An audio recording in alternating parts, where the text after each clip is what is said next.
Hi, my name is John Brennan, and I'm here to talk to you today about how to train a dog.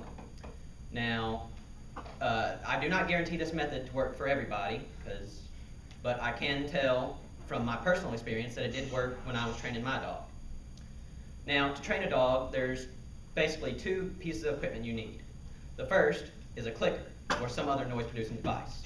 The other is dog treats, and I would recommend small treats because if you use bigger treats, the dog's going to get full very quickly.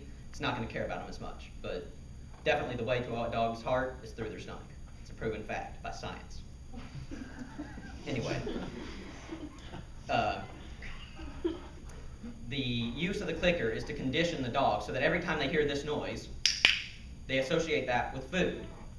So, for about a week before you begin the formal training, every time you go to give your dog food or you give a treat because it's done something good, you just, and then give it to them. Now, this is actually called classical conditioning, and a bunch of really famous psychologists have used it on dogs in the past. And you can acquire one of these at any pet store or anything like that.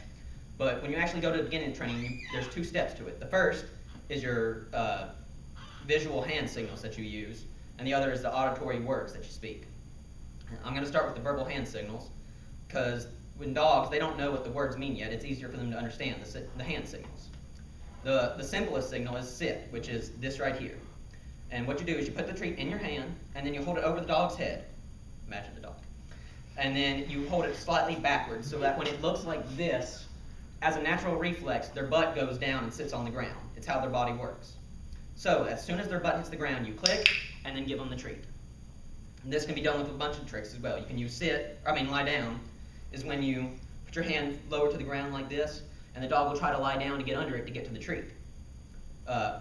Then to take that one step further, if you want to make them roll over, you wave your hand, after they've lied down, you wave your hand in a motion like this, and when their head and eyes start to follow it, hopefully, their body will as well. They'll just...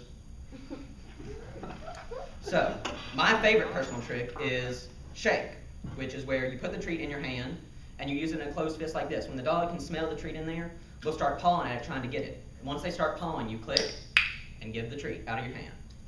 Now, the second part of it is you have to combine those verbal commands with the visual, because you don't always want to go, shake, girl.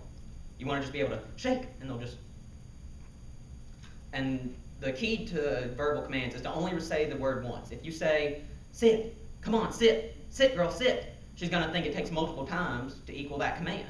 You just want to say sit once and just wait for them to do it. And as soon as they do it, you click and give a treat. The key to this is to repeat often and a lot. And without a doubt, the most important thing you can do for the dog is always be supportive. Always say, good girl, good boy. Don't get mad if they can't get it on the first try. You know, I mean, they're still learning. They're just children. So always be supportive, and I guarantee that if you keep these methods up long enough, hopefully you should see results. I thank you for your time. I hope you found this helpful in training your dog.